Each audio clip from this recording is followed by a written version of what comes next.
Hello and welcome to Mitch and Me. I'm Brendan or Shotty, but that's not what's important here. What's important here is Mitch. Hello, Mitch. Hello. So you have brought a topic for us. What is that? Yes, today I was thinking about talking about cultivated meat and the industry surrounding it. Yeah. It just for clarity for people, also known as lab-grown meat. If you have not heard the term cultivated meat before. Yeah. Before we jump Lab into it, grown. though, I will contextualize how we know each other, so they know why we're talking. You and I have known each other since we were 9, I think, because Somewhere around there, yeah. you went to the elementary school we went to the whole time, right? Yes. And then Yeah, you joined in halfway through, like yeah. I moved third there grade, fourth grade year, so fourth yeah, grade. about 9.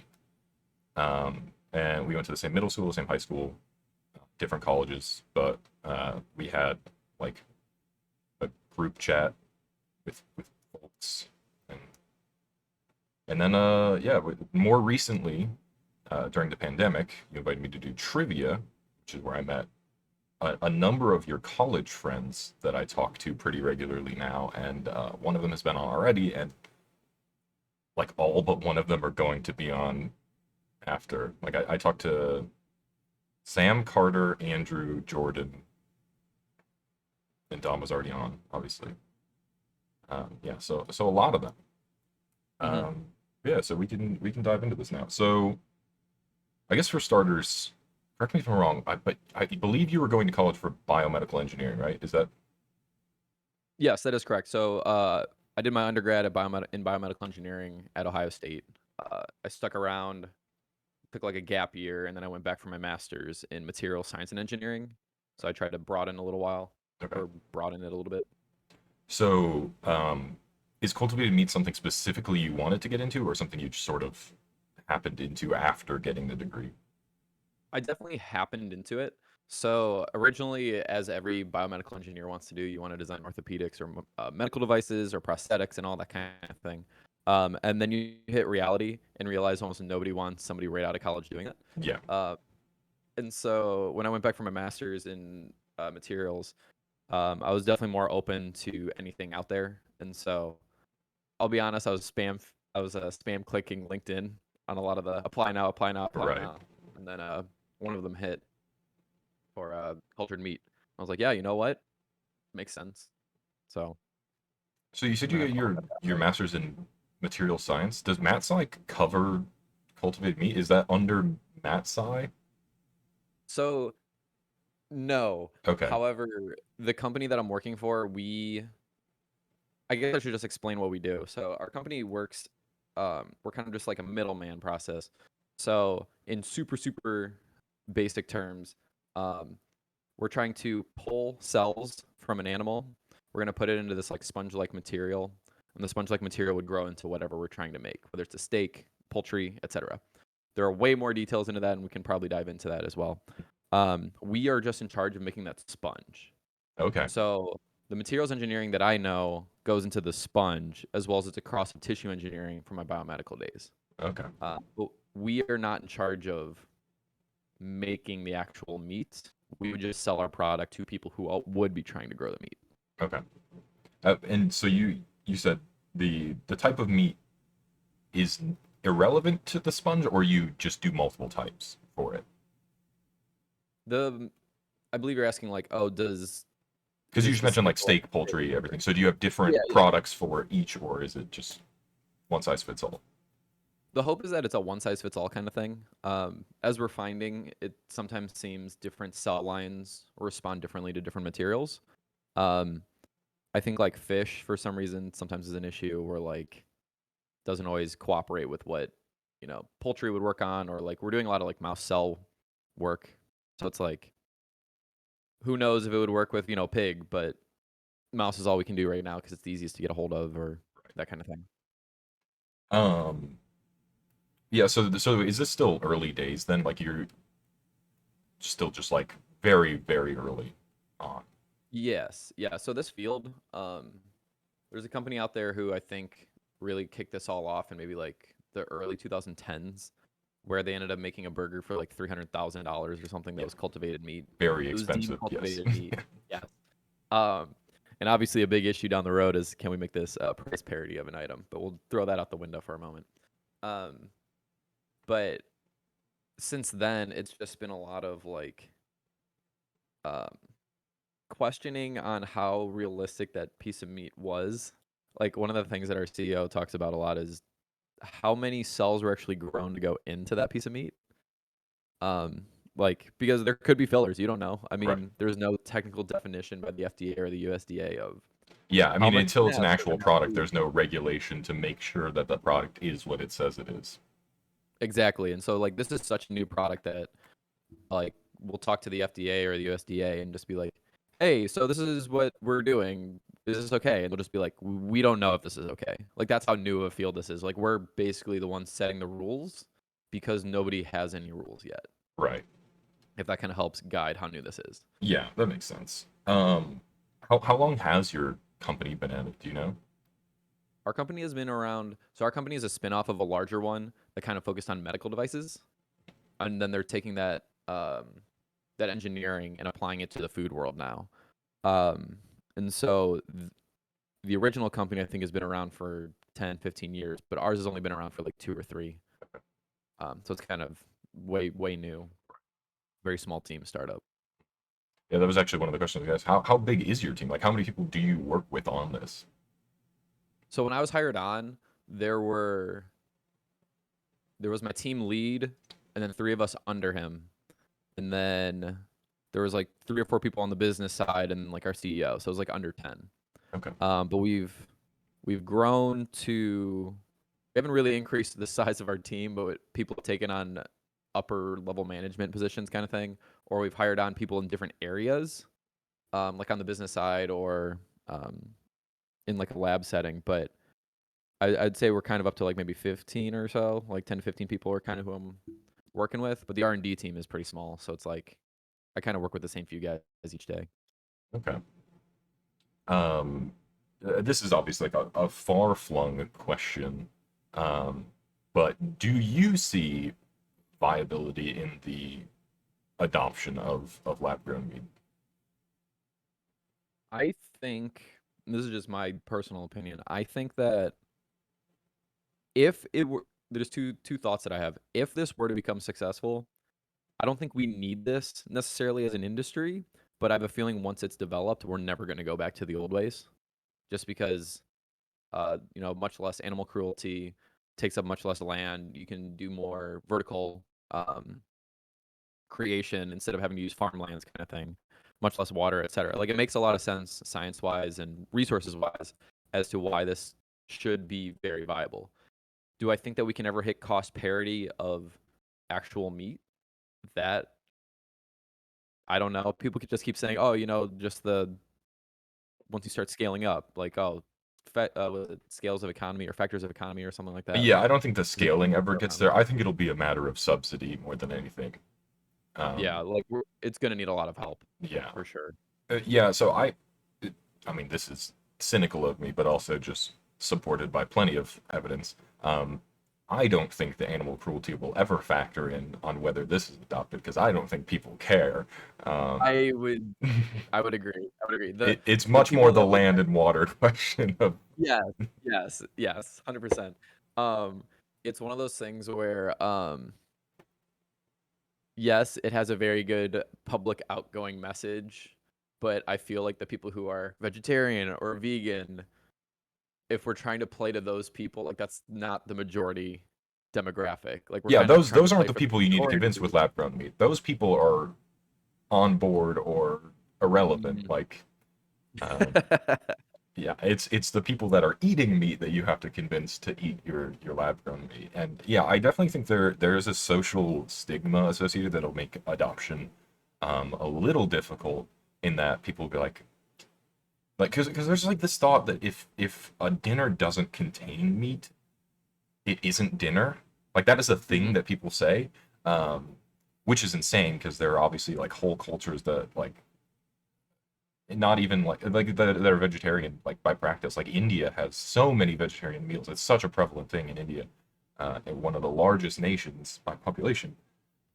But yeah, for whatever reason here, It's like, yeah, if dinner doesn't contain meat, it's not actually dinner. You didn't have dinner. And it's like, fucking It's what? not dinner, and then you have everybody down in Texas having, like, 4 people's portions of meat Yeah, a day, so it's like, "Alright, we're just really tipping the scales the wrong way." yeah. I guess also to contextualize why this topic is of particular interest to me, um, I assume you would have known this, but I don't remember the last time we hung out in person. But I've been vegan for like 5 years now. Mm. Um, oh yeah, yeah, we hung out because we saw Myers Yes, yes. wherever we went. I actually forgot you were vegan until we were having like, as you were preferencing that question, I was Yeah, like, "Oh, yeah, you're, like, also vegan." Like, I yeah, because you've talked about different meals that you've tried to cook or, like, different alternatives and stuff. yeah, yeah. So that's why with the list of topics, I was like, oh yeah, this sticks out to me as something I definitely talk about. I didn't know this is what you were doing. Like I knew you went for biomed, and then I had Mhm. no idea what you were doing for work.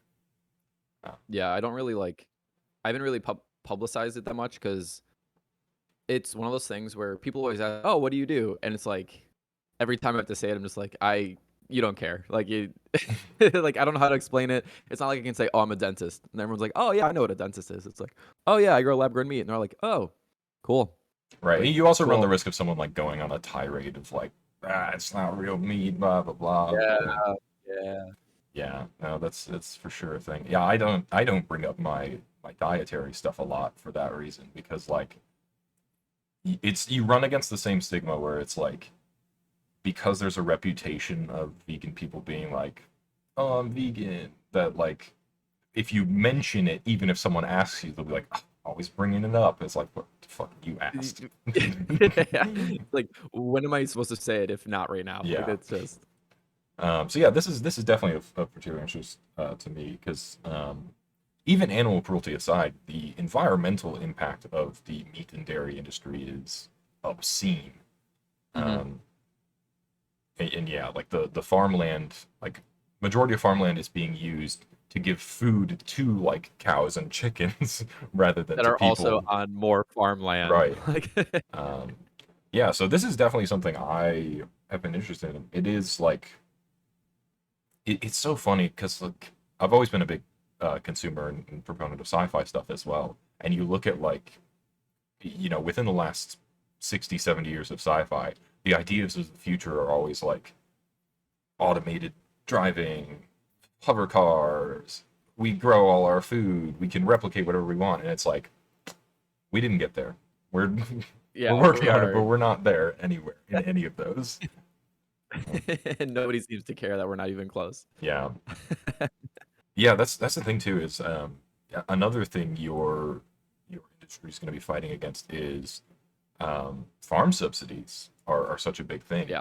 Like you have to prove viability and get the government to give matching subsidies or take away subsidies from farm because the reason uh, these products that people consume are so cheap is because the government subsidizes them.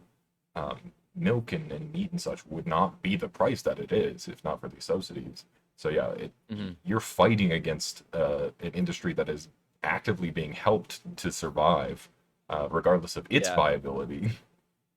I have a friend who, when I told her about what I do, so she's from, like, a more rural area in Ohio, and her family has, like, farming traits where they grow corn, they grow wheat, whatever, they have pigs, they have livestock, and one of her first things to me after I said, "Oh, yeah, I grow lab-grown meat," she's like, "Are you trying to take away the farmers' Yeah, jobs?" Like, it was kiddingly, but also she's like, "My grandpa's a farmer, are you trying to put him out of a job?" And I was like, "Yeah." Like, I like, kind of, that's what the capitalism world is, it's yeah. like whatever's better and more But healthful, also, I he can mean grow vegetables for people to eat. mhm. It doesn't have to Yeah, get it's fed to not like cows. People can eat those. It's food. yeah, if anything, you'll get more bang for your buck because now you can sell it directly to people instead of having to go through this whole extra channel of, like, Yeah, you don't have to having to sell feed it. to. I don't know where the subsidies step in, but yeah, if they get subsidized on like their purchasing of those Mhm. products, then like yeah, they'll get more money for it. Or well, Which actually, also more actually, the prices will adjust, and they won't get any more money. yeah. Yeah, a little bit, but we're just gonna ignore that for a little bit. One of the things that, I think people don't realize is that forget the whole yes, obviously, it's better that we don't have to kill the animals, like, it's cool. But also, you can get more money out of your animals. Like, you can get the idea would be, if in a perfect world, is that you can repeatedly pull from the like, take biopsies from these animals, um, for years to come. Like, you don't have to raise it for a year and a half, 2 years, slaughter it, and you're done. It's like, no, you can raise it, and as it's growing from like 0 to, I don't know, 10, 15, I don't know how long pigs last. But from like 0 to 15 years, let's just say, you can just keep pulling from this pig, and you can get, as soon as you can get more meat from that pig than just slaughtering it, it becomes a viable option. And farmers should want that too, because it's not like the cultivated meat industry at the moment is like, okay, once we have this all designed, we're gonna go start making our own farms, which I'm sure somebody will. But until that happens, we still have to go to the farmers and ask, hey, can we use your pig? Can we use your chickens? Like, Yeah. so I don't know. I think I don't know how much another it costs. factor of adoption for this, again, not for the masses, but for the already subset of like vegetarian vegan is like, do you know the process of harvesting those cells? How disruptive or painful it is for the animals? Um, I can't 100% say because it's like each animal would be different, and I don't know how big like a biopsy would take. I'll be honest. I've had thoughts from just like, are we just gonna sacrifice like one animal to be like the Jesus pig, where like And then they're the all the ones that are pigs live constantly after that. being Yeah. like, yeah, yeah, or like all other pigs can go live a happy life, but that one pig is gonna be locked up in a factory, just like constantly getting biopsied. But no, I think I've seen videos or I've been around where I've seen at least small biopsies taken where like maybe the size of a dime or a couple grams of material are taken and the animal doesn't even like realize that it's gone. Yeah, Um, so yeah, that's sort of the thought I had, and sort of the problem it would be with it. Like if it's equivalent to like, getting a syringe of something, which is a necessity that animals need sometimes, even though they can't consent to it, and ostensibly causes them some pain, but is for their benefit. Um, mhm. that's not something anybody really raises a cry about. So if it's equivalent to that, I think I could get over it. But if it's like, yeah, we have to kill one animal so that we never have to kill an animal again, it becomes a difficult question of like, do I consume these products knowing that now they are helping the viability of like not killing animals, but it did kill an animal to get here. That's that's a very moral gray area, and I'm not gonna act like I have an answer to that Yeah, because you're right. Like, I mean, for example, all testing right now, as far as I know, starts with like mouse cells, and so all the research that goes into testing materials for like, for example, the what I said was earlier was a sponge. I'm gonna start using the word scaffold because that's usually the more scientific term, and it's mm, easier for me to use. Also, saying the word sponge is silly. Um, but the scaffolds that we make, it's like you test those with animal cells, or you might test them with chicken cells. But odds are, especially with the mouse cells, like they're not just taking biopsies of mouse cells. Odds are they're probably just like offing mice because that's just what you do. Like that's research science is you grow the is mouse for killing a year, or mice. whatever you get. Yeah, like that's what you do. Like you can't just have an infinite supply of. As far as I know, I'm not a cell biologist, but in my head, I'm pretty sure they just grow a mouse, gather all its cells, and ship them out to Probably, whoever's probably doing with it. mice, they do kill the mice, I would Yeah, imagine. like it'd be so hard to keep all these mice alive and like constantly just taking little itty bitty bits like off of them. Yeah, But it's I like mean, some animals will be killed. Like, what does it matter? We're already killing animals anyways. It's like right. just take a little piece of them, do some research on it. Yeah, I don't it, know. it definitely it becomes a struggle of like where you draw the line on stuff like that. Yeah. And like because people ask me all the time, and it's not something I have an answer for a lot of the time. Like I just went to a bachelor party over the weekend, and I was the only vegan one there, as is generally true. Usually, yeah. And Was it in Ohio? yeah, Yeah. and Okay. Was it in the Toledo area? no, it was I don't we know. went to Hawking Hills, Okay. so a little past I was gonna say Columbus. if you're in like rural Ohio, it's like, yeah, no, you're on your own if you're a vegan out here. Like, Right. Yeah. But yeah, everyone was from like the more rural Ohio areas, or like not big city Ohio areas at the very least. And so mhm. like they were grilling stuff, and I bought my own stuff, and Yeah. they're like, "Do you want me to throw that on the grill? But I'm going to be cooking meat on it." And I'm like, there's a level of you can't you can't fix everything, and nothing is going to be 100% in any way. So yeah, Yes. I am probably more lax in that stuff than some people would be. Um, like I'm not gonna make someone switch out their fryer oil to. I mean, obviously, I don't want chunks of meat floating in it when my food is cooked. But like, Yeah, yeah, like there's still some level of Like you just, I mean, you're doing your best. I never Yeah. asked why did you decide to go vegan? I mean, yeah. So like, obviously, the animal cruelty is a huge part of it. I mean, the industry is wretched, but probably more so for me is just the environmental impact. Which one person is a drop in the bucket, basically doing nothing. But if nobody does anything, then nothing happens. So And there's no drops in the bucket. yeah, there's no drops in the bucket. So yeah, it's something I thought about for a long time, going back to like end of high school or early college. But living with my parents in high school, I didn't decide what food I had, and I'm not one to, make a stink about anything. I try my best not to. So like even when my parents made foods I didn't like, I was like, okay, I'm just not going to eat this. I'm not going to make them responsible for me not eating it. It's me making a choice. And then I moved out in college, and I was um, dead broke. And there's like this misconception that like being vegan is more expensive. Uh, it is if you're trying to buy all these like replacement products, but uh, realistically, if you're just taking out meat without these super expensive substitutes, it's cheaper because you're removing meat from a dish. Like if you make a chili without beef, it is the price of chili minus beef. The Like, beef, yeah. so yeah, I, I I was recently, I was sorry, bumming go ahead, food. keep going. Yeah, I was bumming food off of like Tommy when I lived with him. So it wasn't an issue of like being vegan was more expensive. It's like, oh, I wasn't covering my food costs. And then yeah, I moved to Phoenix, and I was living with Kelsey and Robert, which Kelsey was vegan. I was doing board game night with Tom and Julia Nistel, we went to school with as well, and they were vegan. And I was hanging out with Ariel, who's my girlfriend, but we were not dating at the time. We were just friends. So I had three people I was talking to very often that were vegan, and I was like, all right, I'm out of excuses at this point. I should just do this thing I've been thinking about. And yeah, I just went cold turkey and did it. Cold turkey, huh? Yeah. What were you gonna um, say? I was gonna say in regards to the price of meat. So same thing like when I was just out of undergrad, or like same thing like living on your own. You kind of have to, all right, what am I eating? Um, Obviously, me growing up, meat exists. Like I enjoy it, and so like ham and cheese sandwiches are a big thing, or like ham and turkey, etc. If you're trying to eat a little bit cleaner, and it's like the price of Hillshire Farm, like the little like Tupperware packages, are like closer to like 450 maybe a Mhm. pound, but it's like really dog shit meat. Right.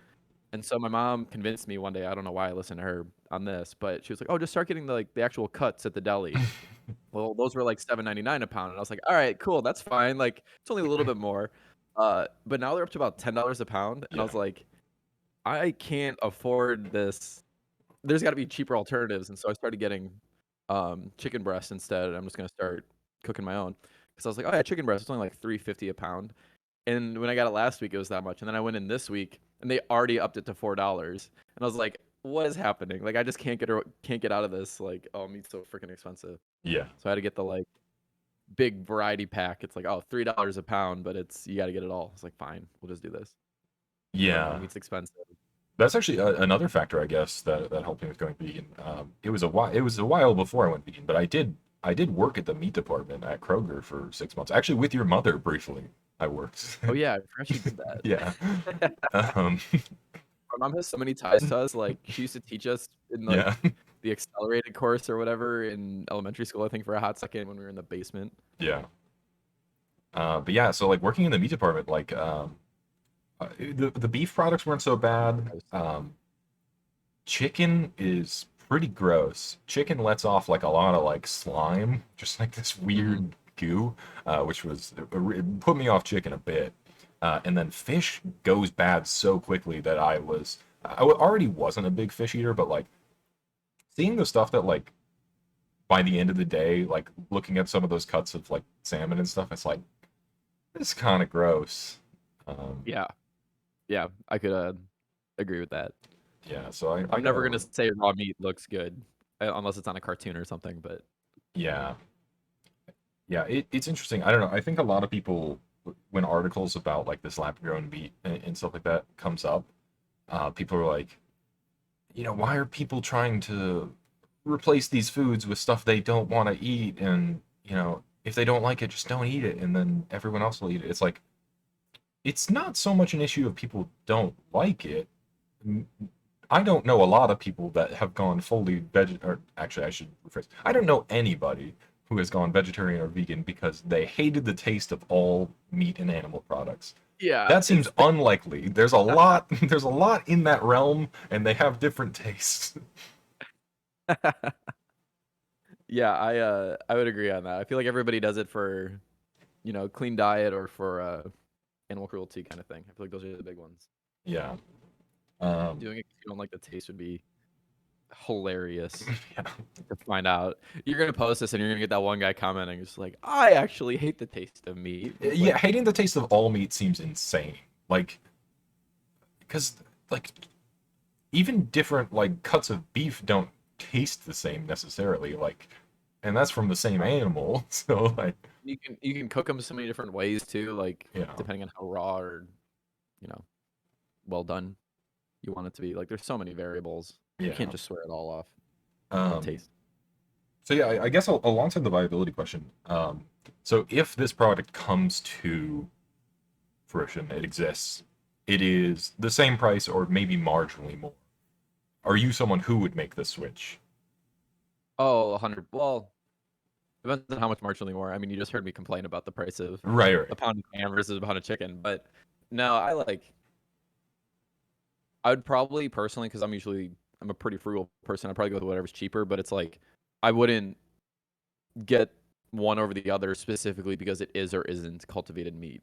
Like Okay. as long as I know, as long as the rules that we're trying to implement into the FDA or the USDA um, match what we're like current standards are.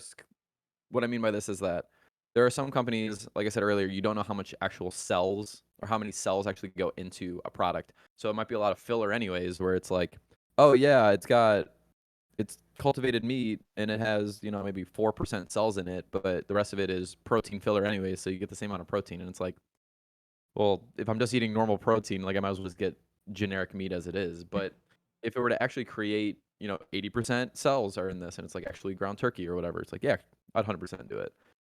Gentle markup I would do. If it's like double the price, probably not. Yeah, I was thinking more like the difference between like meat product that marked as like organic, which is like a buck or a couple bucks markup. Like if it was like that, it's the same price as the organic uh, stuff. If it was the same price as organic, I'd probably switch just because it's like, all right, a couple bucks, saved a couple animals. Like, Yeah. why not? And I feel like that's kind of what's gonna, if it were to hit the market, I feel like that's what would happen if it ever got close enough to even just organic prices, which we're way Oh far yeah, away no, from. not anywhere close. Yeah. Everybody in the industry is like, oh, well, we're close to about $35 for an item, and it's just like, you're not. We all know you're not. You're all you're full of shit. Yeah. It's whatever. Um, I don't remember where I was going with that, but yeah, if it hit if it hit close to cost parity or like even to the organic side, I feel like a lot of people would slowly start to shift, which would drive the demand for okay, and that would be the final deciding factor on if it's going to make it or not. Right. Because if it can't be profitably viable at organic prices, like it's not going to hit it parity. But I'd like to think you might be right. Like maybe they'll flip the subsidies over to the other one, not because of the animal cruelty, but because it would become more economically viable. Right. Well, yeah, you'd have to look at it from like the government side. Like, how much are they paying for these farm subsidies, and can they pay less to get this meat past the Exactly. the farm meat? That Whether would it's be the factor that gets it there. Yeah, whether it's pay less for the current meat or pay the same amount and get more meat out of it. It's essentially Right. the same thing, but I think that that's the argument that would be brought up. It's like we can get more meat out of this versus it costs less to get the meat. Yeah. I don't Yeah, I think that is what would be the deciding factor. Um, so you touched a little bit on process earlier, and then you said we can go into that more later. Do you want to go more into process? Yeah, we can do that. Um, so a lot of pieces that go into this, like I said, we're like smack in the middle of everything. The idea is that our company wants to try to be in like everybody's pockets versus like strictly being one spot. Um, But I mean, one of the processes would be like, okay, well, where are we going to pull the cells from continuously? So you're going to have to create some sort of facility that's just, it's essentially where pigs and chickens and all that are now. Now we have to employ people to, harvest cells, and then where we're going to put the cells to store them. And so you're going to have to create this whole storage container unit as such. Getting a little bit further up, you got the scaffolding, which is like what we're trying to do. The biggest one is there's two big hurdles at the moment that I'm noticing that I'm just like I can't get on board with that I don't see it yet. Maybe I don't have enough foresight. I haven't been around this industry long enough.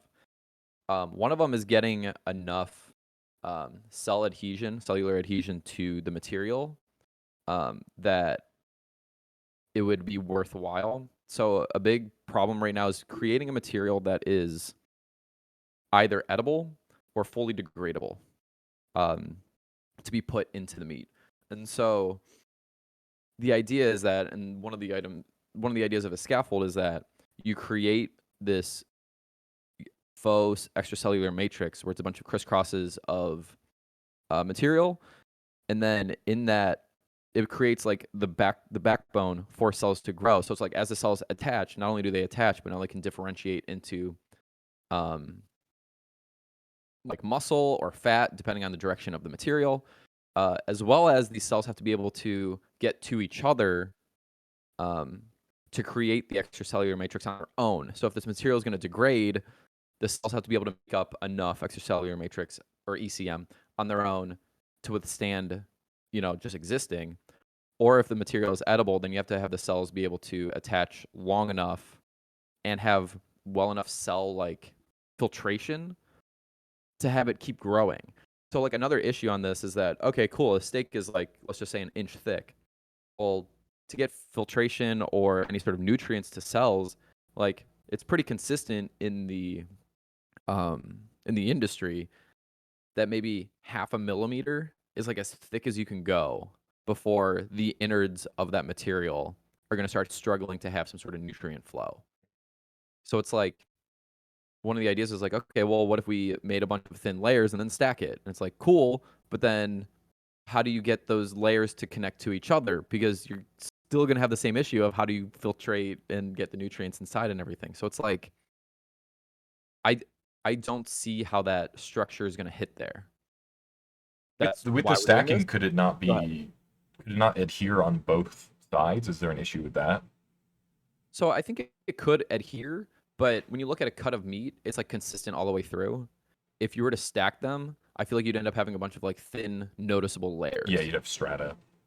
Yes. And so like when you cut into it, it wouldn't be like, oh yeah, this is a nice thick cut of meat. It's like, oh, I'm cutting into like 10 very thin McDonald's hamburger patties that just were glued together. Right. Like you wouldn't get that red meat color. You would get a bunch of thin little bricks of meat, which structured meat is currently the hardest part. Like if we can just get like ground meat or like any sort of little chunks, that's like where the industry's at. Like can we just get a little bit of something, which is Right. why fish is a big one that the industry is trying to do because it's kind of like thin cuts is the biggest reason why. Or like chicken nuggets are a big one because it's just like ground meat just smattered together. Um, but for the most part, that's like the biggest thing on like getting a thickness is just gonna be so difficult to do. Obviously, this is why we're in the industry because we're trying to figure it out. Right. The other one is, um, or to continue on that, being able to. Oh, actually, I don't know if I can say that. But going into the next biggest step to the scaffold or whatever material you use to grow the cells is going to be the bioreactor that holds the material. So the idea is that um, so there's scaffolds, which would be like thick cuts of meat, and then they're called microcarriers, and this is like Cytodex is a big one, but it's not. It's animal derived, I'm pretty sure, or something like that. They're little spheres, like maybe 100 microns in diameter, 100-ish. And so these are super small beads that you can implant or try to have cells adhere to, and then they can proliferate, which is like grow more and more cells of just generic cells. So these wouldn't be like muscle tissue or fat necessarily, but just cells that we can take from here and then put them into the scaffold. Mhm. So this is how you'd get around, oh, you have to take all the cells out of an animal to make meat. It's like, okay, you can take some, and then we'd grow the cells into a healthy cell line, and then we'd put those into the next chunk of meat or whatever, or the scaffold that we hold. But these microcarriers, the idea is that we would be able to take a bunch of these microcarriers and put them into large, like 20,000 liter bioreactors that are just slowly spinning with cell media and the cell lines, and it's all floating around in suspension. And then once we hit, it's called confluence on the material. Whenever they have as much cell coverage of every little bead in there, then you would be able to siphon it out. Um, Typically, it's called trypsinizing. It's a liquid that usually knocks cells out to kind of like get them off of a material. And then you would take all of the cells that are from that, take that mass, and now you have a vat of cells that can then be used for like differentiation, etc. So like, but we would need 20,000 liter bioreactors, and you would need like facilities full of these bioreactors. And there are so many things that are going on inside there. Like the cells have to be able to stay alive, or it's like you have to have the proper loading of material to cells to liquid, and you have to be able to siphon it off, and you have to be able to get the cells off. And it's like it's just so. And again, I still don't think you'd be able to get enough cells out of like one $20,000 liter bioreactor that it would almost be worth it. I don't know because that's not us. Like that's one of those downstream things that it's like cell media is so expensive. And in addition to that, we're trying to do it with cell media that is serum free.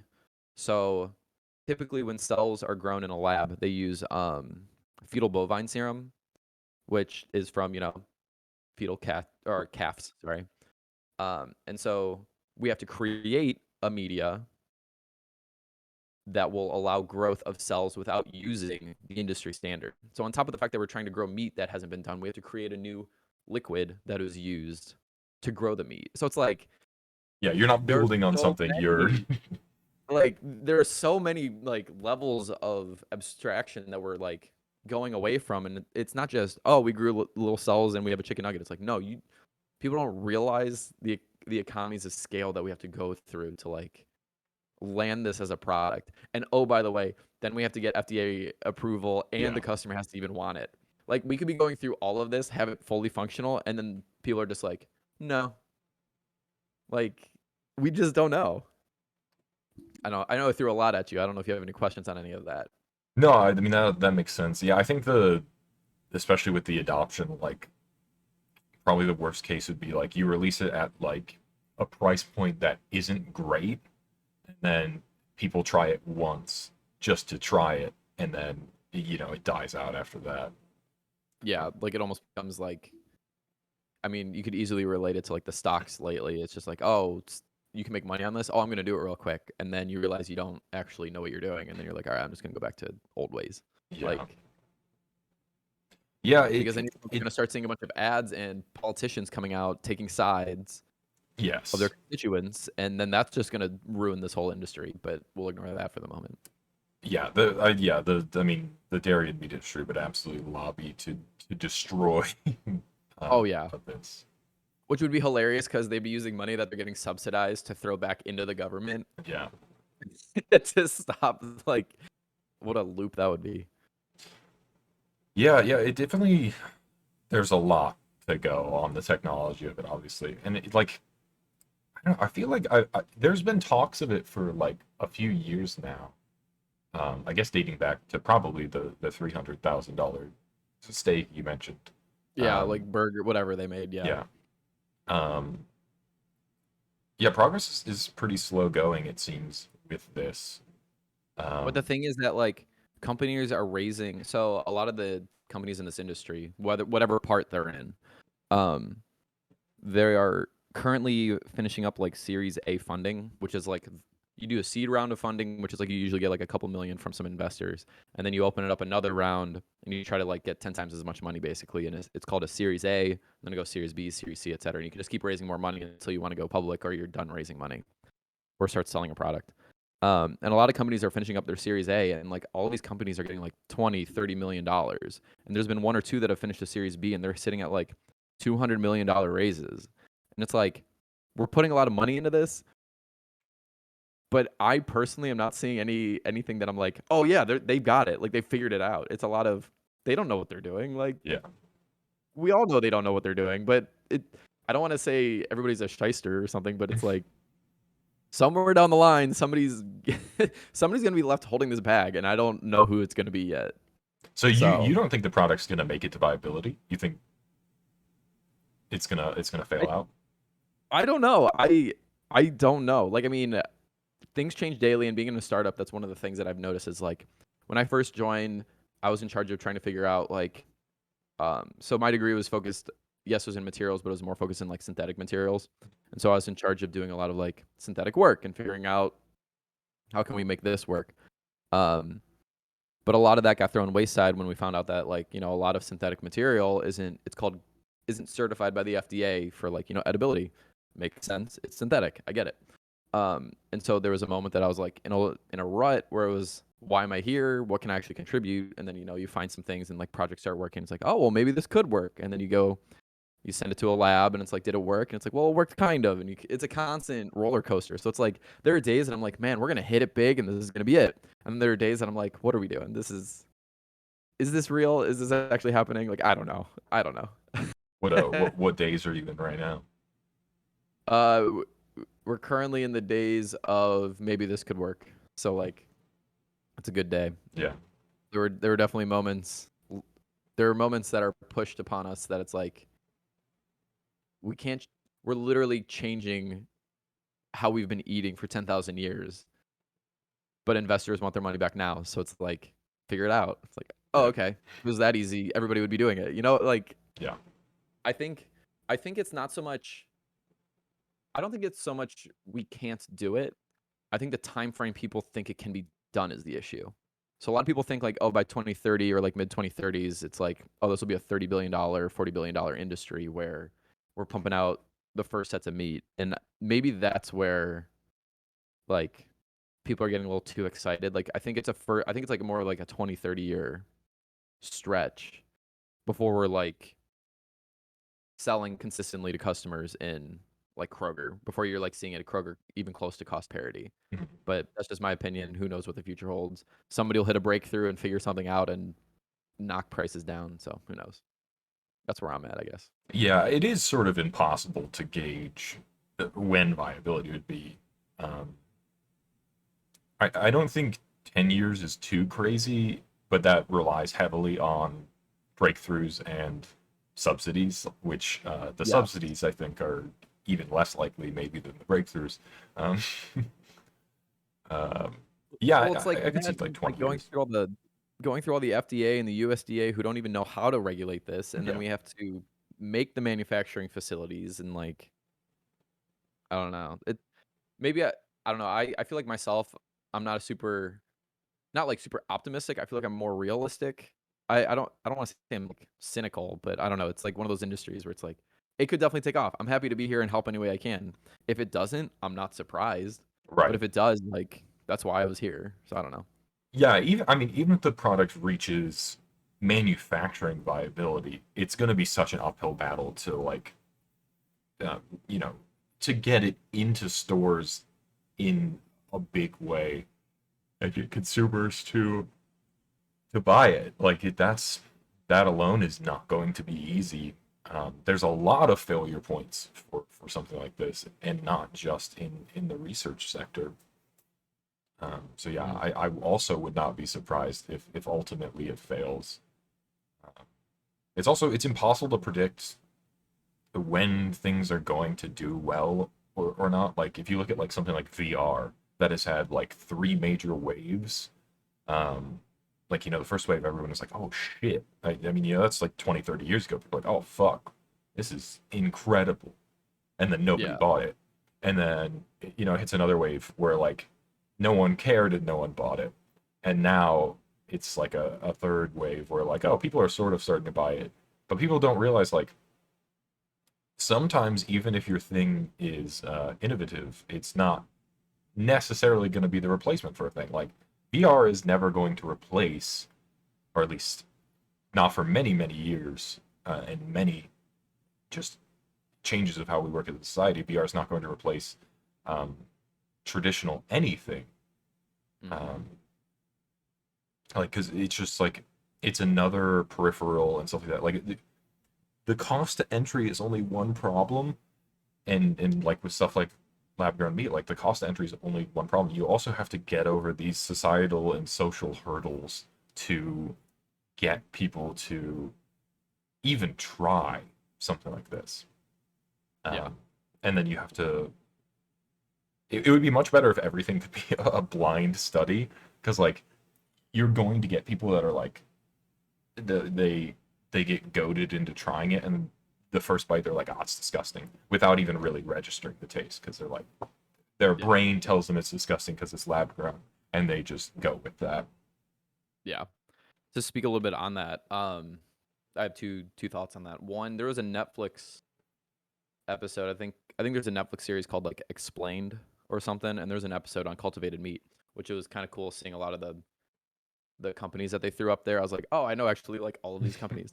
Um, but they did that, and they did like blind taste tests between Beyond. I think it's Beyond Meat. Was it the Beyond impossible, Impossible, probably. Beyond and Impossible, and then they did like regular meat or whatever, and they had like kids tasting. Um, and in the kids tasting, I think like 2/3 out of them, or like a lot of people chose either the Beyond or the Impossible Burger. I don't remember which one. Um, but then they told the kids, "Oh yeah, that's plant based," and like some of the kids were like, "Oh, I'm never gonna eat that again." And it's like Yep. you just chose that as the favorite one, and which is proof that's just societal. It's not even you don't even know what you're doing. Like you're tasting food that you enjoy, and you're like, "Well, I can't because it's not manly to or whatever." Like what is even the reason? Um, but to take it to go one step further, I guess. We recently had a cookout at work, and some people on our team are vegan or vegetarian, and so like the Impossible and the Beyond Burgers were brought as well. And I had never had them before, and I was like, I'll try them. Like, I mean, it looks like meat, kind of smells like meat, whatever. And I tried them, and I was blown away by how not different, but how much flavor they had, how much like texture is in there to like very well mimic meat. Um, I enjoyed it. I wouldn't. I'm not gonna sit. I would probably choose a regular burger if it was there, but if it's like, I don't know, I'd go through the line. Yeah, cool. I'll try. I'll have another one. I mean, it's not. I'm not gonna stand here and be like, oh, meat only. Like, those were good burgers. Yeah. Anybody who's ripping on them is insane. Like, those were good burgers. Well, this is something we talked about with adoption, and like how things will get revised and stuff, and prices will get cut down. I think both Beyond and Impossible are. I mean, I don't know how long ago this was, but Beyond and Impossible, I think, are both in their second major revisions now. Like they went to market, people bought them, and they revised to make it better, and went to market again with a new product. Like their adoption is pretty high. I mean, not like Mhm. not where you want it to be as a replacement, but like pretty well adopted. Like I think most people at this point have probably tried one of them. Mhm. Yeah, I don't know which one it was, but one of them had like this addictive, like, I think I'm gonna say the word umami just because that's the word that just gets thrown around. But it's like there was a taste in my mouth that I was like, I gotta have another bite. Almost, I was like, this is. I don't know what it was, but it tasted good. I was like, this gotta. I Let's would see what. guess it was Impossible. Impossible has a lot of like really interesting stuff about it. Like I think Impossible is the one that has like the heme in it, like imitating blood. Yeah, Um, yeah. Which is hilarious, yeah, by the way. Like, what are? because that's the type of shit you have to do. 'Cause, Yeah, like this is the stuff you have to do for the people that you're not doing that for the people that already aren't eating meat. You're doing that for the people that are like, if it doesn't bleed, it's not food.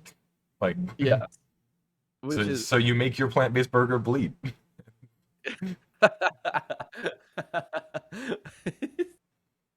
If these plants don't bleed, I don't want any. Yeah. No, that's I mean, yeah, stuff like that is like yeah, with the blind taste test you talked about, like um yeah, like I said, I've been vegan for 5 years, and originally it was such fucking bad timing when I went vegan.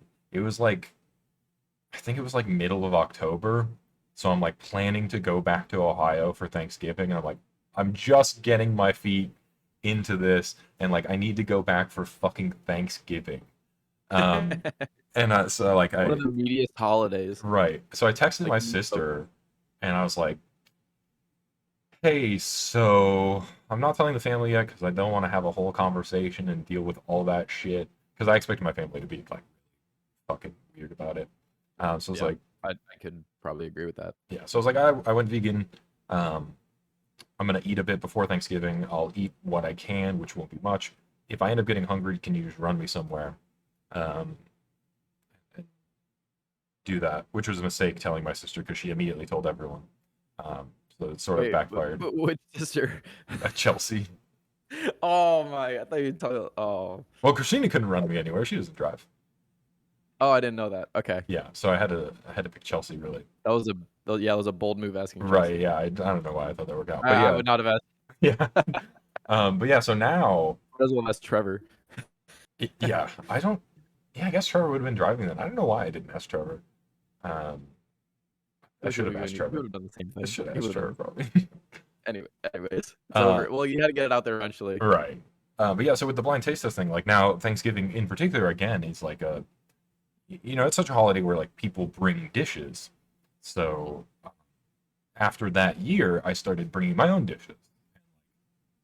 Especially this past year, like I made like desserts and stuff. Like I made gingerbread cookies. Maybe that's Christmas, but I made like fudge and stuff, and I've made like a bunch of stuff. And like with some members of my family, it's always a thing of like, because I don't like mark my stuff because I know what I made, and to everyone else it Yeah, shouldn't matter. It's food, and they don't have dietary restrictions, so it's just food. So I bring it and I set it on the table, and that's that. So like yeah, when I made gingerbread cookies and fudge, I don't remember if it was Thanksgiving or Christmas, but probably Christmas, I guess, given that it's gingerbread and fudge. yeah. I was gonna say I was Yeah, I set them on the table, really skipping Thanksgiving here. and my uncle walks over there, and I think it was the fudge first. He like points at it. He's like, "What's this?" And I just like look over at it. And I'm like, "It's fudge." And he's like, "Who made it?" I did. And he's like, "So it's vegan?" I'm like, yes, I made it. So it's Yeah. vegan. I did not make. I did not make normal fudge. So that I couldn't eat Right. it. And he's like, "Okay, I'm gonna try it." I'm like, "That's what it's there for. Enjoy." And he eats it, and he's like, it's this thing where like you can see like them really thinking about it, and they're like, and then the best they ever give you is like, "This is okay," Yeah, yeah. It's like, oh yeah, it's not bad. Yeah, which like it was probably more than okay. It was literally just like peanut butter and chocolate chips, fucking microwaved with a flavoring extract and then solidified. yeah. You eat that in other There's not much foods, in like it. yeah, Yeah, there's not much in it that isn't already vegan. Like yeah. it's like the milk component maybe, but Yeah, there's such a psychological effect with stuff like this of like people will just decide that it because it's different, it's not for them. Like yeah, and just aren't interested. It's such a strange thing. people hate change. Yeah. And like obviously there are cases where some people genuinely don't like the taste, and that's Yeah, fine. and that's fine. But there's a lot more people than I would think that statistic lines up for, saying it's no good. Yes, yeah, I would agree with that. A Because lot of yeah, people are just lying. because yeah, I don't know. There's a lot of like, they call them like accidentally vegan, which means they're just coincidentally Oh, are like vegan. Oreos. Yeah, yeah. Is it Like Oreos? yeah, Oreos is a Yeah. perfect example of accidentally vegan. Whatever company's behind Oreos, I don't remember. They did not set out to make a vegan product. It was just cheaper to make their cream filling with no actual dairy products, and so Yes. Oreos are accidentally vegan. Yeah. I remember when people being vegan was like becoming more mainstream, or at least in the media. Um, and people would make comments like, "Oh, what? You just sit at home and eat Oreos all day? Is that the only food you can eat?" It's like, bro, like, what? I don't know. People are stupid. Yeah, yeah. I don't know. With this lab-grown meat stuff, I hope it gets to the point of like, I think even a good first step wouldn't be trying to like grow a steak or like burger patties to get into uh, packaging on shelves. Like if it could get to the point of like um ground beef, like you said earlier, or like something to the point of like, have you seen like soy curls? I have not. I'll look Um, one up real quick. yeah, they're like it's TVP or well, it's soy vegetable protein. Um, but you know, it's basically it's a meat substitute that is in a shape that is familiar to thing. Like it looks like it's in the shape of like fajita meat that you would see at some places. Yeah. Um, Yeah. Okay. Yeah, I can get behind that. so if it gets to something to that point that you can then approach companies with it that are willing to take it on and put it in their products to have something to point to of like you've eaten that, it's in that. But that also, you know, it's another question of cost viability of like, can you get the companies to replace their stuff with this, or is it too much more money to do it? Because yeah, like TVP, like I mentioned, texture vegetable protein. One of the formats it comes in is like these super dried, like it looks like ground beef that is like dried up and it's like very hard, and you Mm. it's in the texture of ground beef, and you just rehydrate it and then you cook it like ground beef and season it and stuff.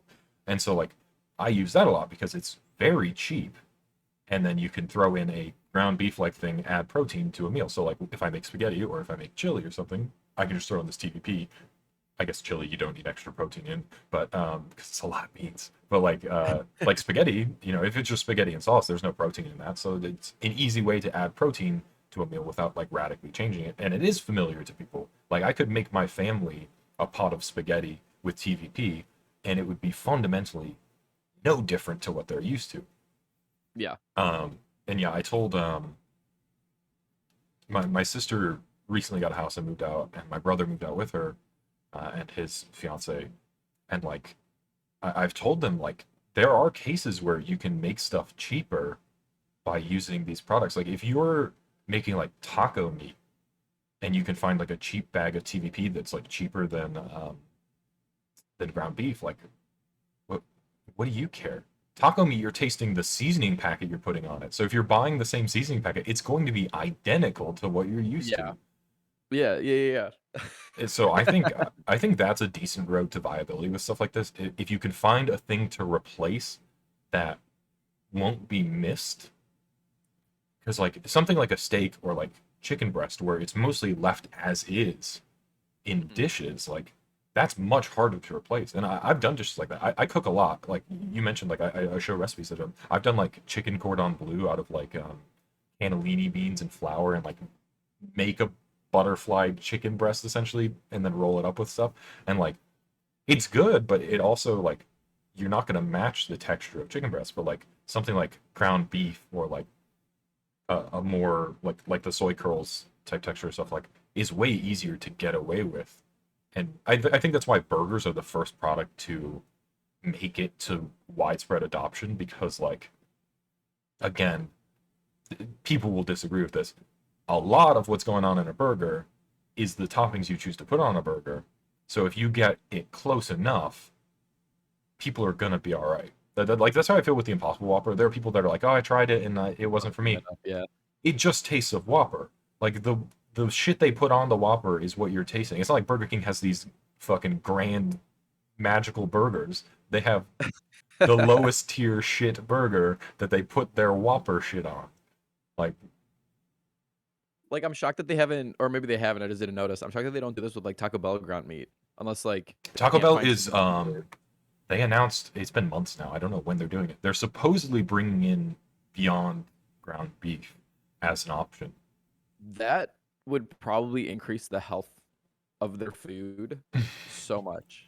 Yeah, I don't know Like when they're obviously a lot doing of it. it is still fats and oils, but like to know that it's not just trash meat that's being thrown in there, like you Yeah. don't know what. Yeah, it was the same time. Like it's whenever the potatoes went away, and then there was that huge outcry, and they're like, "Oh, we're bringing the potatoes back." At the same time, they announced we're going to be rolling out Beyond uh, ground beef, but I don't think it's anywhere yet. I don't think it's even being tested um, in markets yet. Which that's actually another interesting thing is for whatever reason where we grew up is a test market for Yes. some places. Yes. Yes, and yeah, okay. So I constantly tell people that the Doritos Locos Tacos, as far Yeah, as I know, and I could be corrected, the Doritos Locos Tacos was tested in Toledo, Ohio, because our like palate is so neutral that it's like, oh, if Toledo will eat it, half of America will eat it, it'll be yeah. fine. Yeah, the Doritos Locos was tested there, and that went widespread. And we got tested like a Cool Ranch one that did not go widespread. Yeah, the Cool Ranch one was better. Yeah, Like No, I love telling people about, because anytime like, because my food palate is like so, like I'll eat anything. Nothing really is just like, oh my god, that's amazing, or oh that's complete dog shit. I'm super in the middle, and so my palate always gets in question, and I'll be like, well, listen, this is why I am who I am. Yeah. Yeah, that's why I'm hopeful that when people start adopting more plant-based stuff, that it will be where we grew up, and I can go back and visit and like try these things. But yeah, the U.S. is really dragging its feet on testing some of this stuff. Um, Yeah. Canada has a lot. The UK has a huge amount. Like chains that we have here have plant-based products in like just regularly available in the UK now. Like Domino's and Papa John's and stuff like that. Like pizza places, Really? huge chains with just plant-based meat options now and cheeses. There's not a thing you see here. Mm-mm. So I think that is another uphill battle you're kind of facing is that the U.S. market is way less ready to try things like this. Um, Yeah. and if anything goes wrong, it is immediately widespread. Like who was it? It was KFC, right? That just launched some Impossible Nuggets in the U.S. And like I guess some stores weren't well briefed on how to prep them and like super overcooked them, and people got like these really like dense, hard nuggets. Like not hard, but like harder than But you yeah. want. Um, and really just got laid out. That product will probably die pretty immediately. From a failure of instructions. Yeah, yeah. I don't know what the bar is for viability with stuff like this. For corporations, because like Chipotle also just like Chipotle's had sofritas for years now, which is just a tofu block cut up and soaked in like adobo and spices and stuff like that, which is pretty Yeah. good. But they just had a soy-based chorizo, which I is think I remember hearing about that. yeah, which is like basically what I'm talking about with if the products can get to something like that and sell it to a company like that, that's a path to viability. But that was around for like a month and then it's just gone again. It's so fast. Yeah. Well, it's probably one of those things where, like I was saying earlier, it's like, oh yeah, somebody would try it once, and then when Yes. they go back in, they're just gonna go back to whatever they're used to getting. Because like, oh well, I tried it. It wasn't better than what I had. It wasn't bad. I just prefer this. And Yeah. it's like Yeah, I think that there's is a problem of just dollar trying it. signs in the world. Yeah, and that's why I think the store shelves can't be the first route to viability Mm-mm. for a product like this because if people try it once in a store setting and if the price isn't lower, they're never going back to it. Like it just will not Yeah. happen. Yeah. You have to It have definitely has to start someone from. pushing it along, getting people to try it, which I is want to difficult to say, do. I want to say that they're in Singapore. I think is usually the one that's brought up. Um, they there's a company out there, or it's in Israel, something like that. There is a company that's made it further than like anybody else so far. We don't know if they're lying about a lot of their information. Doesn't matter. Um, but to the point that I think in Singapore they've started selling some nuggets of what's deemed cultivated meat because like the restrictions to get it, like their FDA is so minimal that they can just like push through and it's good to go. And then in Israel, I think there's a company that partnered with Tyson. So like they kind of have that route of once we're ready, like Tyson's gonna try to help us out, kind of thing. So it's like it it kind of sucks that we're in an industry that's so brand new that we're trying to change the world, but in reality, we're just gonna get bought by the big corporations anyways. So it's like we're not gonna become the next PepsiCo of the world. It's gonna be no, PepsiCo now owns this cultivated meat sector Yeah, because just the hope is as a that enough businessman, information you're is gonna see all that publicable. money in front of you when they come to buy you, and you're gonna be like, hell yeah, I'm taking the money. Yeah, that is yes, that is what will happen. Your hope has to be that enough information is public that it can keep trotting along, um, which is probably not the reality of the situation. Probably a company buys it and that company retains all the information and the cycle begins anew. Um, Yeah. which, I mean, some research will be publicly available, I'm sure. Yeah, I do think um, I do think people think about it wrong, where they're like, oh yeah, once we hit the breakthrough, this takes off. It's like adoption's going to be such an uphill battle.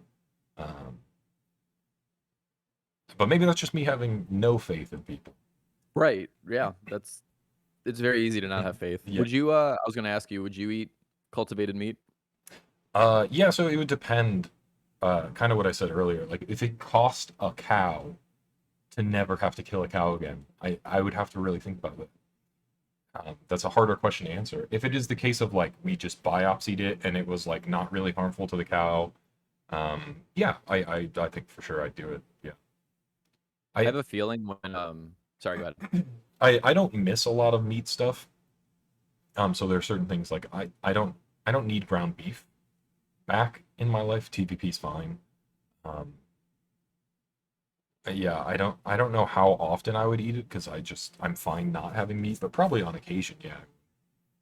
Yeah. And TVP is more shelf stable, right? I'm assuming you can just Yeah, not because like it comes refrigerated. in kind of like kibble, like it's dried up. You just have a bag of this dried material, and you just like let it sit there until you need it. Yeah. Just handy. I forgot what I was gonna ask. Kill a cow to save the rest. I don't remember. Lost Animal it. near out there.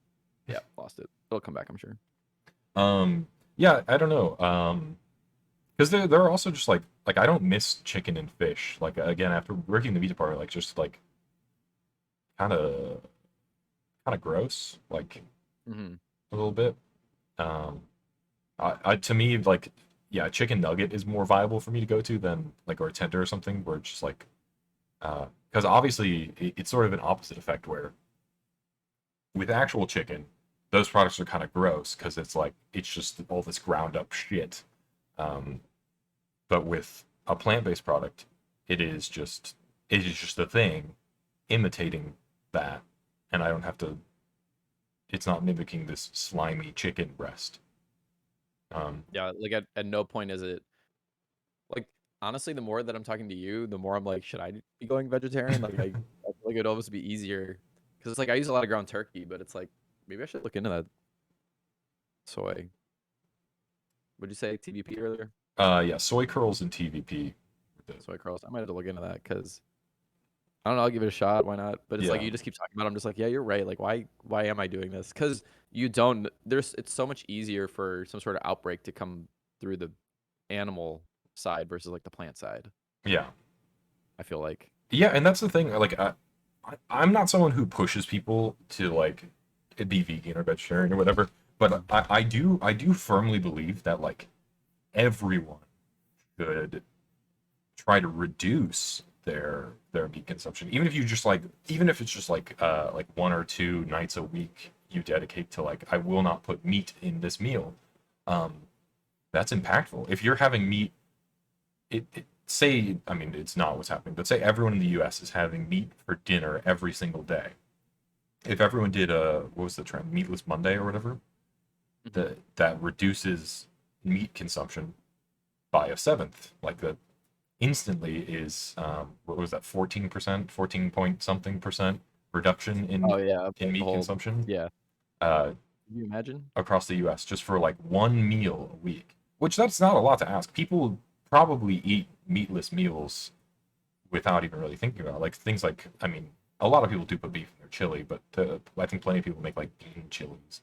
Um, Or if it's like a you lot of people have salads and they don't even put like chicken or anything in yeah it. Like. salads or spaghetti without ground beef like or any pasta dish like that really.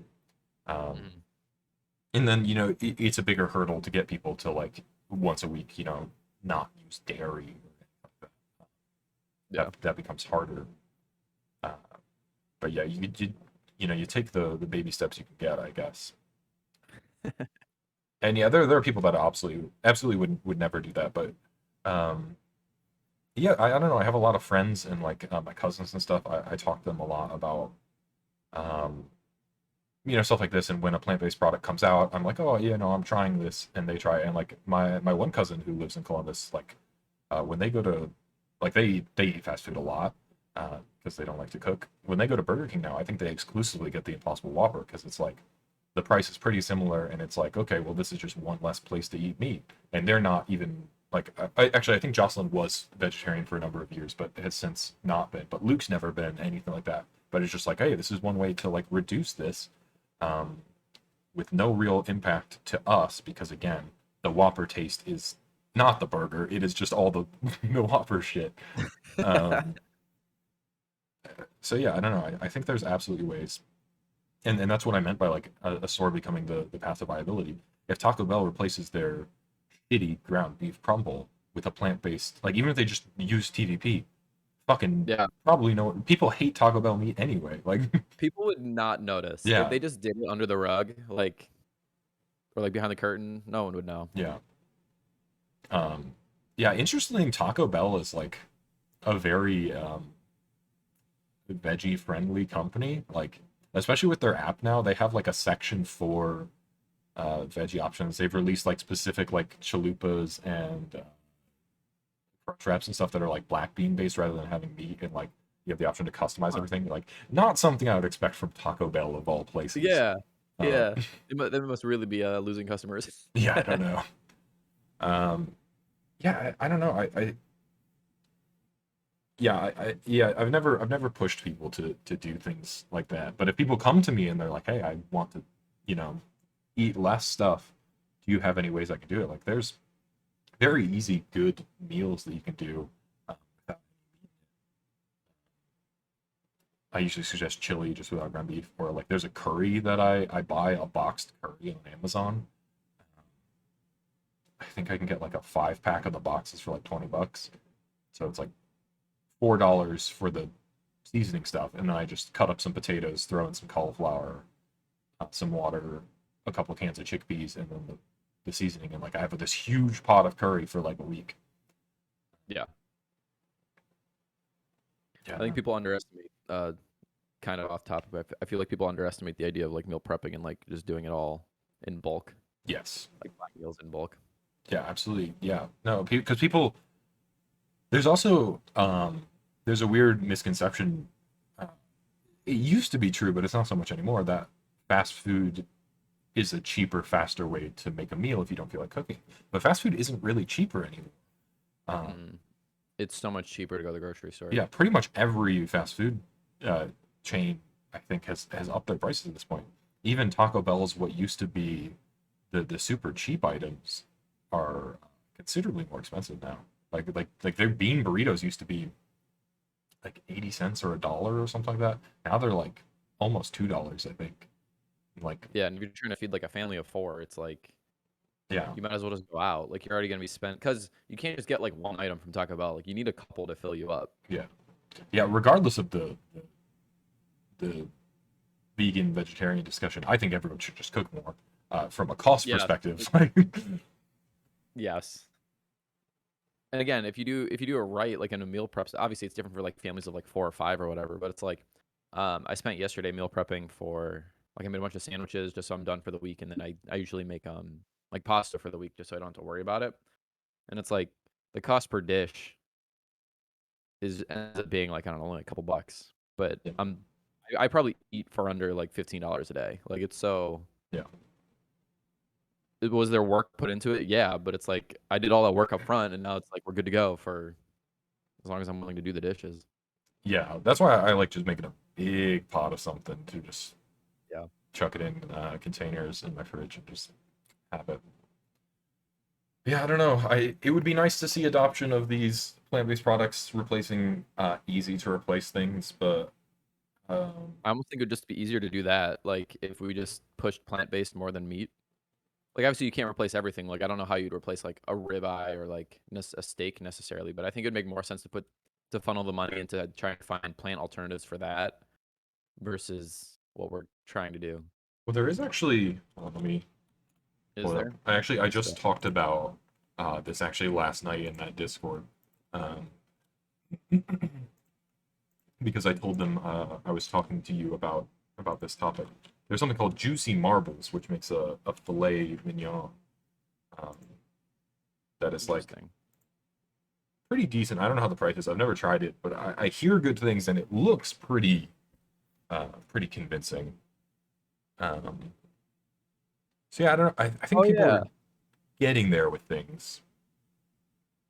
This is plant-based? Yeah, Huh. Wonder what it tastes like. yeah, I don't How much know. is it? Do you know? I don't know. I don't even know where you'd get it. Yeah. Yeah, I was scrolling through the Discord and I thought that people were just making I think somebody memed it and I was just like, oh, this isn't real. Yeah. Yeah, I don't know how much it is. But yeah, I think with lab grown meat, the steak and stuff like that, like cuts that you buy like that, is where that will really be the viable replacement if it gets there, because that's hard to emulate. Um, Hmm. with products Yeah, like that. I think that's well, like I think that's the plan is that because like ground meat would just be like a step in the process. Everybody just wants a steak at the end of it, which is Yeah. going to be so hard to do. But we'll see. We, we keep pushing forward. I keep getting a paycheck and I keep getting more experience, so I'm not complaining. Yeah. It looks like it's like $45 for a 4 pack of those. For a 4 pack, Yeah. I mean, how much is a normal fillet? I feel like that's kind of close-ish to cost parity. Probably pretty close. That's actually not like it sounds a lot upfront, but Find out. This is I feel like it probably. the part of the podcast where we look up prices. Organic and verified grass-fed filet mignon will average between $48 and $60 per pound in most cases. So yeah, $45 Yeah, for like a pound of that. yeah. Why is that not more public? That is, it must taste like shit. I think it's not in stores. I think you order it through their site. Gotcha. So you Uh, just gotta like know. yeah, because I think also it might be texturally weird. I saw a picture that looked kind of like it looked really grainy. Let me see if I can find it. This Like, isn't doesn't going to have as help much because I'm not flavor going to edit this into the podcast. People will just you'll have to Google it on your own if you're listening. You're curious because I'm not going to do any editing. Yeah, there's review. I tried Juicy Marvel's revolutionary filet mignon steak, and here's what I thought. There's a picture that looks. Um, I mean, it has like the muscle fibers. Oh, that didn't pull up the image. No, you're good. I got it. Okay, but yeah, it looks kind of stringy. Oh yeah, it almost looks more like I was gonna say like a roast beef or something like that, but I don't think that's right. More like Uh, a yeah, it looks more like a pot roast. pot roast. That's what I was looking for. Yeah, Yeah, yeah, like a what is it, chuck steak or yeah. whatever. I'd try that. I mean, it doesn't look bad. Yeah, I do kind of want to try it at some point. But yeah, again, like that's the thing. Is like it's been 5 years. I don't miss just like a salt and peppered hunk of meat at this point. I used to love steak, honestly. That was one of the big things about working in the meat department. Like I'd love getting like a ribeye and having that. But like I think switching caused me to cook way more interestingly um, than I did. Not that there's anything wrong with just the taste of meat, but I think like it's nice to play up other things as well. Yeah, Um, because yeah, I think a lot of people try to get see creative. like a dinner as like the steak is the food I want, and then I sort of boiled a vegetable and I'm eating it just plain after boiling it Yeah, because I need to have a vegetable. It's like you can do so much more interesting things, and I think that's the biggest thing is like cooking more helped me to do more interesting things with food. Uh, but yeah, I don't know. I think plant based is having a nice little heyday of adoption and viability that will hopefully pave the way for stuff like what you're doing when it reaches a certain point. Um, but it's really impossible to say if it actually will. I have no because I have no idea. It's like I mean, my mom was like, because when I first started working there, I don't know if you know. I feel like you might. The movie I think it's called like Soylent Green or something like Yeah, that. Yeah, so like that's what my mom and my dad were basically thinking about. that is Uh, ground up people.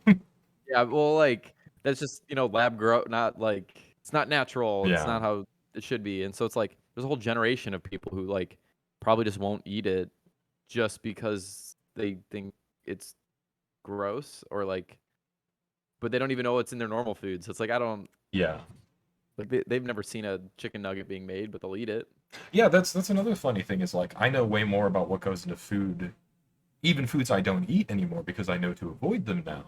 Mhm. The amount of people I've told and they have been surprised what's in like gelatin is very, very high.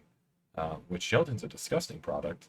If anyone Mhm. is listening and doesn't know, it's basically just like melted down like bone and marrow, cartilage, and stuff like that to adhese stuff. Um, Kind of disgusting, quite frankly. um, and yeah, I think that's something a lot of people don't realize. Um, yeah, I think there's a lot of people just don't know or don't think about because it's inconvenient to think about. Like Mhm. even just how we get milk is kind of reprehensible. A little bit, yeah. Yeah, because people don't The think idea. about the fact that you only produce milk if you've had a child. Yep. You're not just constantly producing milk. Yep. Um, so you You get have your cow to. to have a child, and then you take that child away so you can take the milk. Yes. Um, Yes. Yeah. yeah, just like stuff like that. So yeah, there's been a lot of like going back home, and my family's like, "Oh, can you eat this?" I'm like, "No, there's this in this." Like, "Oh, why can't you have that?" It's like, because here's the disgusting thing about that thing. Yeah. Yeah. Um, in the Netflix video that I was talking about earlier from Explained, um, they made an interesting point where it's like people don't even realize like a way to kind of put people away from the idea of, oh, well, it's a pig, like you're eating pig. It's like they call it pork, or it's like it's not chicken, it's poultry, or it's not beef. I forget what the other one is, or like pigs are porcine or something like that, whatever. But it's like you don't use the term, oh, you're eating a chicken, you're eating poultry. So it's like there's a degree of separation between the idea of killing an animal and there's this nice pretty term and then what you're eating. It's almost like sugarcoating it for adults. Yeah. Oh, you especially see that with like is it veal, the one that is like young? Yep. Uh, Yeah, young deer or something like that. yeah. Nobody's gonna put like a baby deer on the package. Yeah. Remind people that they're eating a very small, cute animal. This is veal. This It's is veal. different, but don't ask why. But also, some people just don't care, and I mean that's That's true, and that's fine. Like people go hunting, they yeah, kill their own animals. Like that's a thing. yeah, I couldn't do that, but yeah. I mean, to each their. I mean, I have friends that I hang out with regularly that hunt and fish and stuff, and I'm not like yeah, I'm not raising a stink about what they decide to do or whatever. It's just like the only problem I'd have is someone tries to like trick me into eating meat, which is like bigger so problems. Yeah, that's so messed up because you know that there will be people who try to do that. yeah, The I'm same way that sure there. the same way that your family thinks that they're trying to trick you're trying to trick them into eating vegan. Yeah, It's like, "Oh, well, I can't eat that. That's vegan." Like, yeah, yeah. And thankfully, I've never encountered anything like that. My family's definitely more understanding of stuff like that. I mean, I get the odd comment from people.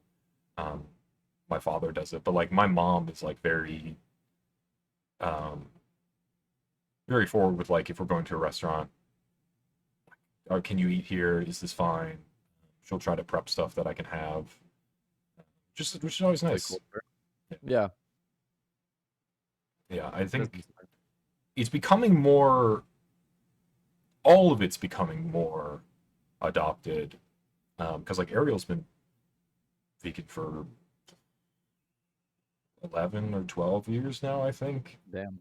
Um, and like I mentioned Jocelyn earlier, my cousin's girlfriend, when she went vegetarian years ago for a number of years, and it's like back then it was much worse to like try to do stuff like that. Like you did not have fast food companies adopting things like this. It was you cooked everything yourself. If you didn't feel like cooking, too bad. Um, Yeah. or like go buy There's no other fries option. somewhere. Like Yeah. yeah, Yeah, oh, I'll have a small fry because and that's all I can eat. yeah. Yeah, it's way easier now. Like even just being able to go out with people. Like I mentioned, like we hung out with Mr. Myers and we went to I think it was Red Robin. I was able to Mhm. get a veggie burger. I could have fries. Like I could sit there and have a meal at a place um, with people. Which yeah, it's been way more convenient for me than it has been for people years and years ago. And Mm. yeah, They kind of like blaze the path for you. Yeah, and the Get the hope ball is out with there. like these plant-based meat adoptions is it pushes forward and makes it easier for like your company's product to go forward, to make it easier for more people in the future. Um, there is going to be a wall at some point that someone's going to have to hurdle, because and it's going to be your company's product actually, because uh, plant-based isn't a replacement product for most people, right? It's an Mhm. auxiliary thing. But if your stuff comes to market and it's being sold like Juicy Marbles is in this package with the plastic over it going in the same section as meat, people are gonna be like, "That's not meat. What's that doing here?" Yep, Um, that's a that's one of the things that we've discussed is like what terminology needs to be on the packaging down the road. Like that's a thing the FDA or the USDA is like, yeah, what do we call this? Because we can't just call it meat, but it is meat. it Because is. Yeah, that's the thing is like it technically should be considered meat, but we know that the food industry is not just going to let us do that. So it's like clean meat. Well, we can't do that. Cultivated meat. Well, maybe, but that's a thing. You are correct. Like that is a hurdle.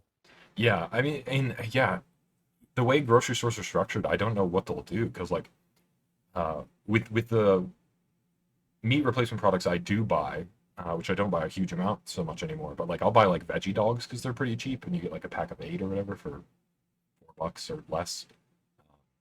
It's like, I mean, 50 cents for like a hot dog is fine. Um, Yeah. Also, not a disgusting hot dog. right, yeah. But if I think about like walking into a grocery store, and maybe some grocery stores are different, but in my experience, this is how it's been. Like you walk in, you go past produce, bakery, there's the meat department. Those veggie Hmm. dogs are not in the meat department in a little section. You keep going, you go past the like fridge deli, like the Lunchables and prepackaged Hillshire Farm stuff you mentioned. You go Yep. you go past dairy, you go past uh, like cheese stuff, and then in a corner at the end of the grocery store is a little section that has the tofu and the veggie dogs and everything, all on its own, not near anything, because they don't want it to be even remotely associated with their meat products, as far away as possible. um, so that's definitely gonna be a thing, because like, yeah, it is meat. I mean, like, it just is. Yeah. There But might be they're some not like gonna want it variable there. fillers in there too. There might be some variable fillers in there, but Oh like yeah, the idea is that the main, at least 50%, that's like what our CEO keeps striving for. He's like, as long as we can get 50% plus one, then it's meat. Like you can't yeah, say it's not because it's more than half meat. Like what else would you call it? So yeah, it's like, I don't know. I don't know. yeah. Your product will definitely hit the wall of where does this go and who do I have to fight to get it there? Yes. It's a long, which is again, these are all hurdles that like won't be accomplished in the next 5, 10 years. Like there's No. no way. Not the way the government works. Like it's gonna take years just to get it through regulations. Yeah. Which is why places like Singapore or Israel, it's easier to get through because they don't have these regulations, so it's easier to at least start it up. Yeah. Yeah, I mean, I guess the vain hope is that if another country hits viability and at least semi-widespread, that the U.S. could look at that and be like, all right, this is the thing. But that's, again, not at all how our country has worked with anything ever. Correct. Probably not. Not Um, until it's monetarily viable for the big cats. yeah. I don't know. Yeah. Obviously, I will be following this trend a lot, but I don't see it anytime soon becoming a thing that I will No. encounter. Um, yeah, I don't know. Yeah, I really think getting some sort of just like ground beef substitute, like you mentioned, is a much easier path in. Um, but I don't know if that's easier to create or reach product viability. Yeah. Well, we'll see. We'll see. I'll keep you posted. Yeah. Do you have anything else for this? Nothing that I can think of right now. This is pretty good. This is a fun time. I think Hope I enlightened you a little bit. yeah, no, it's super interesting. Because yeah, I'm not, I didn't know too much about the process type stuff Hmm. because was nowhere near my degree, and I am not. I guess I can't say nowhere near. I was in engineering, more near than some other things, but still, you know, I did not brush aside brush into that at all. But yeah, Right. this is good. I think it's very interesting. I hope people enjoy it. Um, Hmm. and yeah, the structure Hopefully it of this works. is very much that people can always come back if they want. If they have a good time, they have something else they want to talk about. So yeah, if you ever have something else you want to talk about, it doesn't have to be something you have professional experience in. It can just be something like you really like and you just want to chat about. Um, Hmm. the example I gave last night with talking to people was like, I'm waiting for the first person to get like hyper specific in it. Like they're like, I just watched this movie and I want to talk about it for 2 hours. Like, Like, I want to talk longer about this movie than the movie actually yeah, was, and we have to do yeah. that. Because yeah, I don't care. The only thing I want to avoid is being too general. Like I don't want someone to come in with, um, I want to talk about, like, so some of the examples you gave were like sports in general, music in general. I don't want to go Hmm. that general. I want to be more specific so that it can be sort of guided, um, Yeah. which helps with like this. Like we went for an hour and a half without really any tips because we can sort of Damn. trail along. Um, Hmm. and I think that's beneficial with a structure like this. So yeah, if you ever have something else you want to chat about, I'm trying to do it weekly if I keep up with it. Sounds good. I'll let you know. Yeah, thanks for There gonna coming be? Is on. there gonna be a time? Is it sorry to interrupt your thinking? Is there gonna be a time where somebody interviews you about something that you want to talk about? You can even I do it on your own. You can ask your own yeah, questions and be like, just to talk to I think myself. Um, yeah, I don't know. I think you the flip the sort of the script. way I envisioned it is that the the the podcast isn't so much about me. I mean, even the name. I don't know if you caught what I said at the start. I introduced it as Mitch and me. Every episode, I'm introducing it as guest and me, and I'm just calling Oh, it it's pretty the cool. and me podcast. I am the and. I am the afterthought of this whole thing. So information about That's me pretty will be cool. sort of leaked in from episodes, like I guess building a sort of lore of like, well, now people know that I've been vegan for 5 years because this episode brought it up. The first episode was about hobby game dev, so people learned that I program professionally. Like, um, yeah, I don't know. I don't know who I would bring on if I ever decided to do that. Like, I'd have to pick someone that would be interested and capable of interviewing me about something. Um, yeah, I have no plans to do anything like that. Information will be sort of just eked in based on what happens. But yeah, I don't know. I sort of built this out because I've talked to you about this before. The reason I started doing YouTube stuff and Twitch stuff is because I needed to practice socialization when I was a deeply non-social child. Um, and that's just very much this. And also just a matter of talking to people that otherwise I don't really talk to. Like, you and I haven't been in a voice chat since trivia, really. Hmm. Or actually, maybe we did the Ocarina of Time race after that. Yeah, But before that, it had been quite a while.